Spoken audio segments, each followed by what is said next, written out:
म्हणजे एक सर्वे केला होता.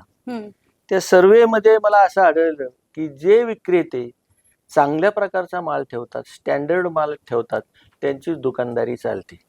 उधारीची खतं असतील, कमी क्वालिटीचा माल असेल, ती दुकानदारी चालत नाही. कारण शेतकऱ्याला ते खत वापरल्यानंतर त्याचे प्रत्यक्ष रिझल्ट दिसतात आणि जर रिझल्ट चांगले नसतील तर शेतकरी परत त्या दुकानाकडे येतच नाही, पाठ फिरवतो पूर्णपणे. तो कदाचित बोलतही नसेल, कारण त्याला माहितीये जरा डीलर म्हणजे थोडासा जरा समृद्ध भाग आहे. परंतु जर खरं पाहिलं तर तो ते गिऱ्हाईक त्याच्याकडे परत जात नाही. आणि माझं म्हणणं असेल की शक्यतो शेतकरी फसवला गेला नाही पाहिजे, कारण शेतकऱ्याला फार कमी संधी मिळते. त्याच्या पुढे अनेक चॅलेंजेस असतात. दुष्काळ आहे, क्लायमेटिक कंडिशन्स आहेत, पेस्ट अटॅक आहे, फंगस अटॅक आहे आणि याच्यामधून त्याच्या पदरात आज काय फारसं पडेन असं झालेलं आहे.